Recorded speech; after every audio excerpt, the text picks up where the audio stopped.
Okay, it's another player interview for the Reddit Dominions Discord Dominions Enhanced Tournament Finals. We're joined by Last, piloting Shamba. Last, how's it going for you?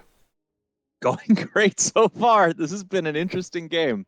So we'll touch on your pretender to start, and then I've pulled up your perspective in game, and we'll talk a little bit where we are today and how you've gotten there. So um, a little bit different of a pretender build here, essentially full scales and Farcaster.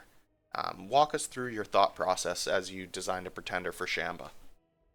So there are basically two different schools of thought for Shambhala.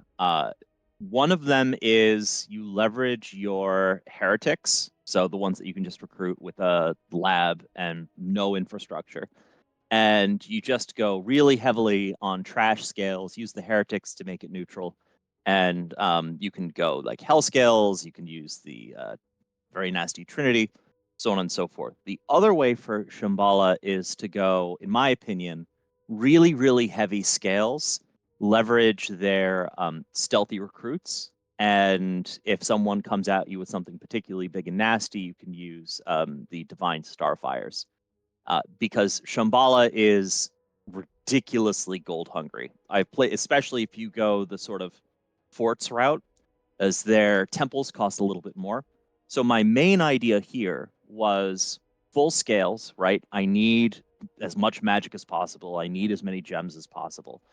And Farcaster was actually so I'm always on the fence about this with Shambhala, whether or not to go Farcaster or penetration.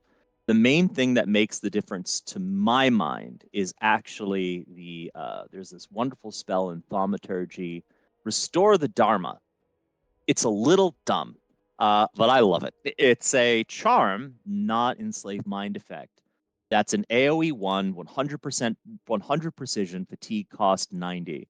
It's the it's Thaumaturgy 5, insanely. It takes 3 astral and 2 holy to get there, right? With me so far? Yep. The one challenge with that spell, and I ran into this when I played this nation one time before, the range is short, 25. Farcaster brings you up to a respectable, I don't need to put my casters way in the front to do this early. Because if you can get a very big set of communion with this nation, you can actually get quite a few people casting pretty reliably all of a sudden AoE 1 charms at distance, which is pretty cool. So that was my main thinking. The other element that was important is from an expansion perspective. Shambhala has a lot of foreign recruits that I think are ridiculously efficient, right? So you have your recruit everywhere fellows, the Bodarpa de Paz. I have said that really wrong, and I'm sorry. Who are just so they're the commander, one right from the scout. And to my mind, these recruit everywheres, they're one of the strongest things about the entire nation, right? These fellows here, you can recruit them in a lot of different environments. I think mountains and highlands. And they've got 40 leadership and they're stealthy, and they only cost 30 gold. And then these beautiful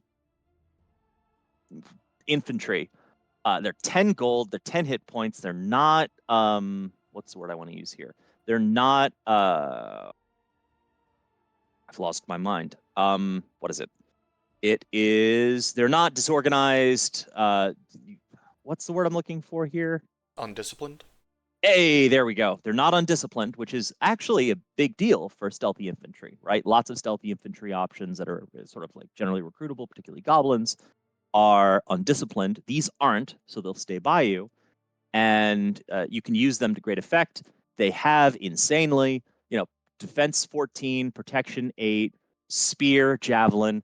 They're like almost Roman infantry who decided it would be a fun idea to run around someone's back line because they could be stealthy. You know what I mean? Yep. Like if you look at them from that perspective, like if they get one experience, all of a sudden you're running around at defense skill 15, which is great. So having really, really good scales allows you to expand rapidly by basically you take some provinces where you can do a recruitment of these fellows and then use that to power expansion parties. That, Interesting. along with being able to recruit the yak riders early to deal with harder targets because they have a second form, and a decent gore and a light lance and a short bow means you can sort of keep everyone back, and that sort of powers your early expansion. But in order to make these well and have that sort of go with expansion, the argument I would make is that goes well with scales. Hmm. And personally, and this is just a personal preference thing, right? I really like being able to play scales safely as a nation. For me, that's a lot of fun. And Shambhala having Channel Divine Starfire's access with their amazing DARPA mage. If you go to the mages right next to the cavalry, they're the humblest looking ones of the lot. These fellows right here were also a big part of my Pretender design because I love them for a bunch of reasons. First of all, they are Astral One Holy. They're Astral One Holy One, which means every single one of these fellows can cast Channel Divine Starfires, which is like regular Divine Starfires in Dominion's Enhanced, except instead of having 3 effects, it only has 2. A subtle but extremely important distinction, meaning that even if someone brings a super combatant and you surround that super combatant with some troops, it's still very likely to cast this because it's not as worried about friendly fire.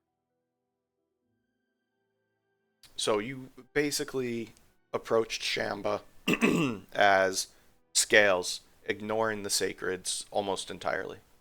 Correct. Now, the other way to play them is like these sacreds are really good, right? And this is just worth going through, right? They have 2 of these sacred infantry. They have these fellows here who have a tight formation, and then these who will just, uh, like a rock from space, will destroy something.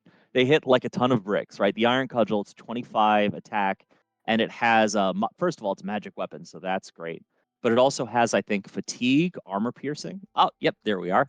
And it's a I think it's a two-handed weapon. Is it two-handed?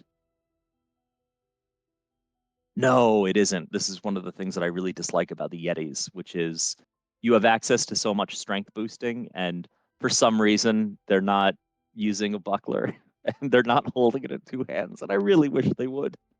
But it's honestly probably for the best because these things are already so tough. But if you're going the sacred route, right, your expansion might be a little bit trickier unless you do an awake expander like a Trimituri or something else, which is completely reasonable and rational.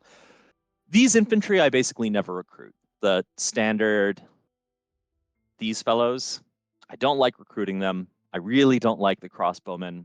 Paying 13 gold for a crossbow, which is basically normal human statistics, I'm not going to lie, feels bad. Uh, these ones are pretty good. They hit pretty hard. My only problem with these fellows is if you compare them to the Mac Rack.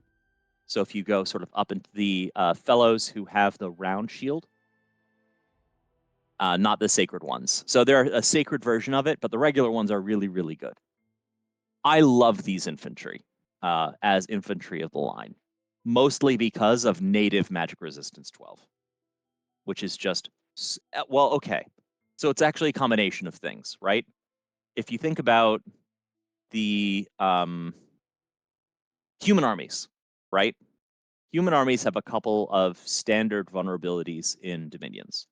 One of them is the Murdering Winter, right? Which is normally going to kill a ridiculous amount of your stuff.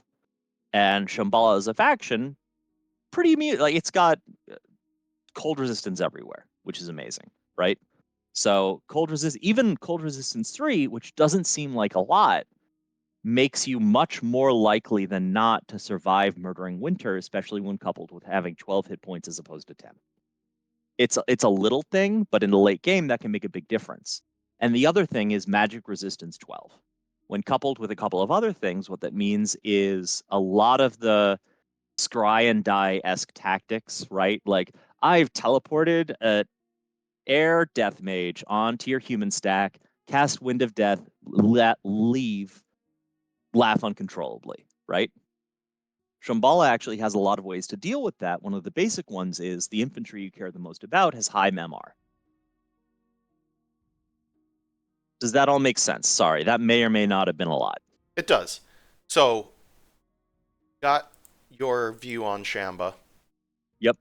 Now let's flip to the game. Um, Yeah, it's like, oh goodness. your expansion went pretty well. Yep. I think everyone's expansion, bar one or two players, was pretty strong. It was interesting to see in this format. Um, but no issues there. And then it seemed like the current was a early coalition versus Ind. Yep. Turns out So everyone left you high and dry. that's pretty normal. I Walk so us through that. it's less that I got left high and dry and more so coalitions are really good at collapsing, right? And this is just sort of an important point in general. It's very hard to, in a game like this, maintain a coalition for any length of time. The best you can do is hope that it lasts for a while and then people sort of drop out because they have to. So the way that this basically happened was I had set up a peace deal with Ind after a little bit of a stalled early invasion. Right, I didn't have critical mass on my mages, and so yeah, that's the way it goes. I set up that peace deal, and then Van sends a series of pretty. uh, he was in the last game with Goblin, right? And so he saw Ind or Goblin walk away with the game pretty early on, just by virtue of having a Trinity and a bunch of sacreds, and he just snuck a win with Thrones.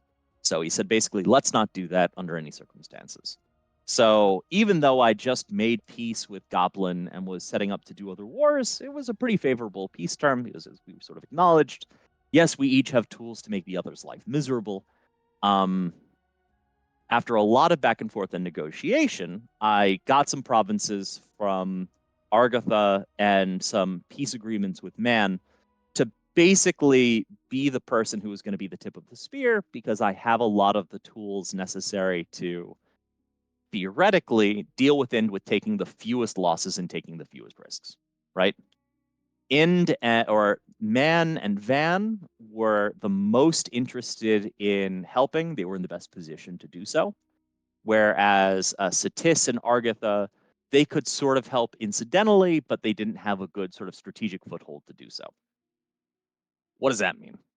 For my purposes, it means that it's Van and Man took some pretty heavy losses, and they basically did what they could, and they gave me the breathing room to go for choking out Ind. Right? So Van took some provinces, Man did their best, but then Satis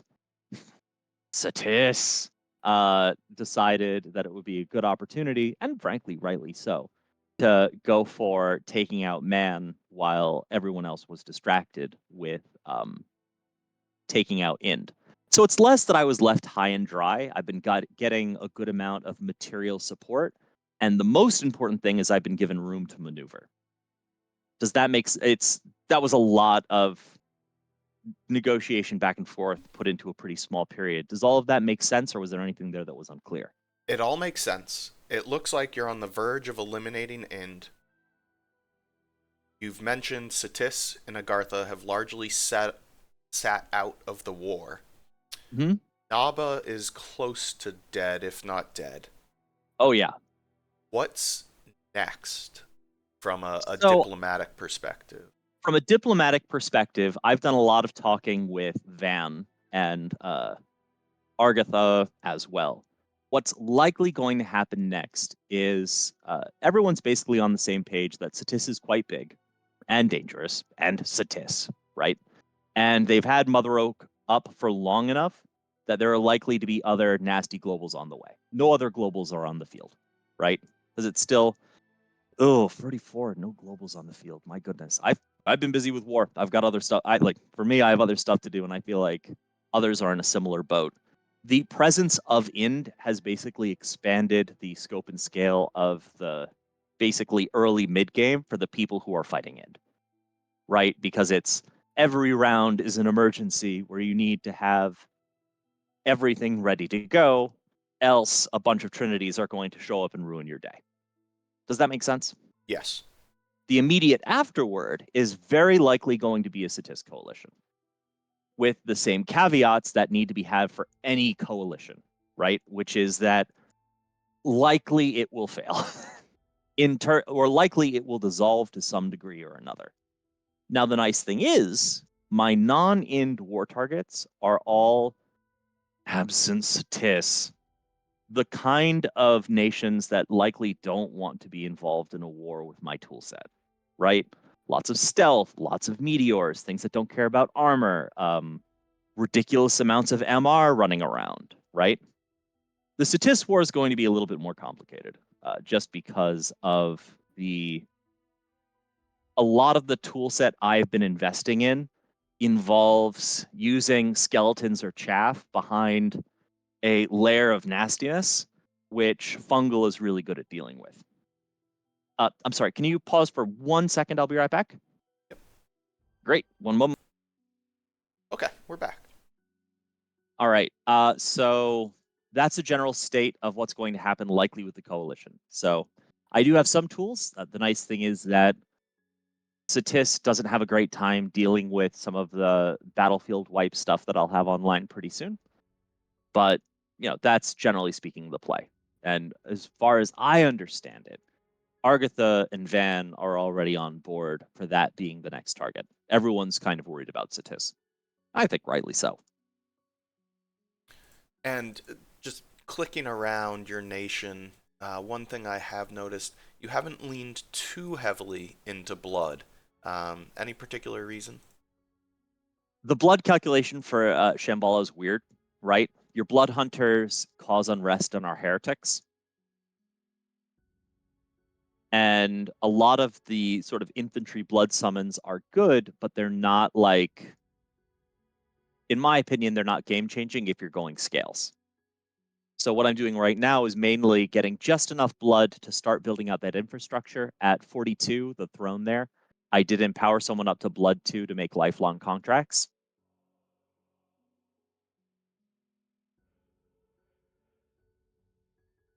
And those are very, very useful when you're throwing around huge numbers of meteors. And you can actually see the formation that I have going against Ind right now if you view the battle there.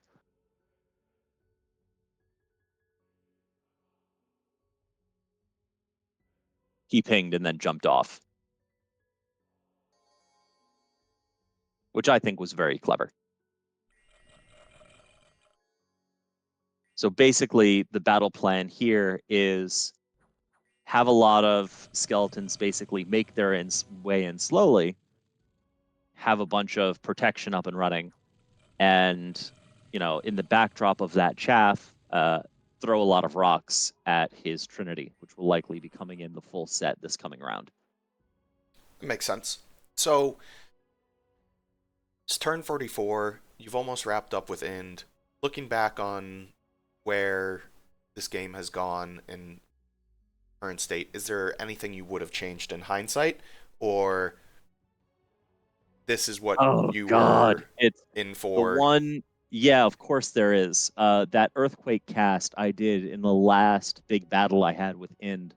I thought I was being so cheeky and clever, and it just blew up immediately. Oh, when you The killed most of your downside of not mages there? testing. Yeah, it was brilliant. I thought I had one more round. I was like, oh, I'm gonna poke him with Earthquake and maybe kill some of his cool mages.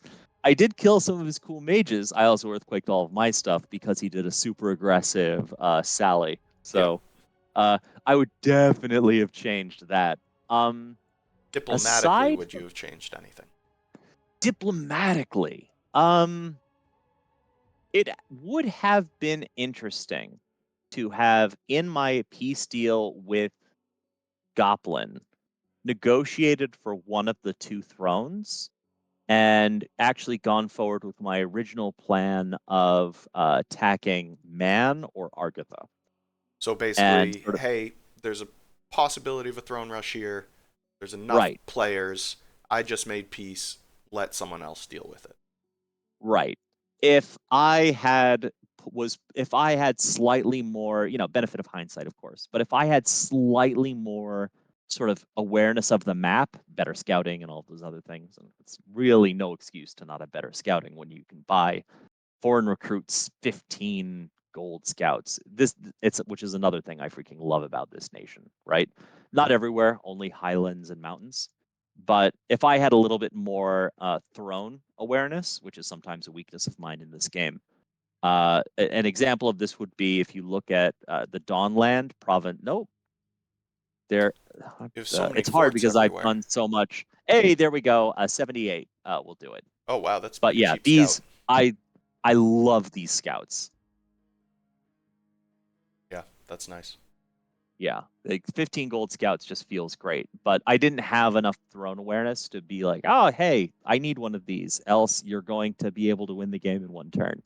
So in retrospect, it would have been nice to not have this, not be forced into a situation where it's just, this has to be a war of extermination.